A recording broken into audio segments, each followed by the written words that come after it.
So people often ask me, are your stories true? And before I answer that question, let me just ask you, have you ever wanted to fall asleep for an entire year? I mean, I often do after a night of really cheap beer. But on that night, everything seems so clear, and I'm talking so loudly that everyone can hear without anyone having to bend an ear. These stories so weird and theories so clear.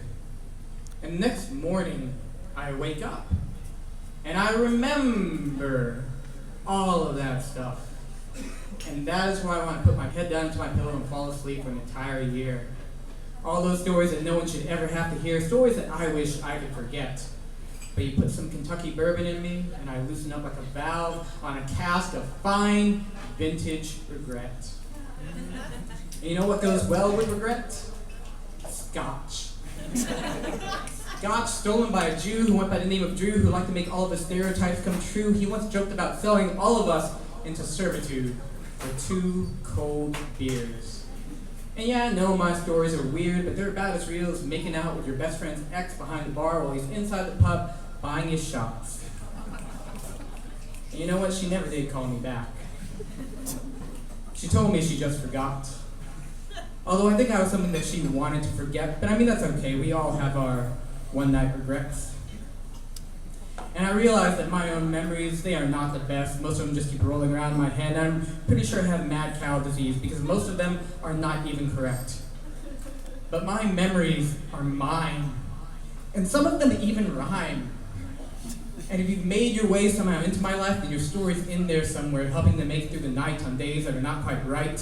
When no one seems to want to pay the price, all we can do is roll the dice just to get a little bit of relief, but all we can seem to get is some sleep, but not before drowning out our memories in cheap Canadian whiskey. Cheap Canadian whiskey. And some days I wake up and I wonder if anyone would ever miss me. If I just stayed in that dream where things are so much better than what they seem. Like when you're at a party and everyone is leaving, and you walk out of the bathroom to find everyone gone except for the girl whose house the party belonged. And you say something stupid like, so you're gonna crash or you're gonna stay up for a bit? And she surprises you by saying, well, I was gonna watch a movie, but if you're gonna stick around, then maybe we should dance instead. And there's nothing like dancing to the blues until the hour of 2. I often wish my feet were made of suede so I would never need dance shoes. And I remember my first pair of dance shoes. They felt so smooth, I called them my magic shoes. And I often wondered why we even bothered teaching people dance moves. I mean, moving to the music is just something that you should do. Even if you're deaf. I had a friend who put his hand on the bar. He could not hear a thing, but he was still moving. He could feel that bass. You should have seen the look on his face. It is something that all of us crave. That feeling of what it means to be a real human being. And there are times, although they are few and far between, when I wake up and there's a girl lying asleep next to me.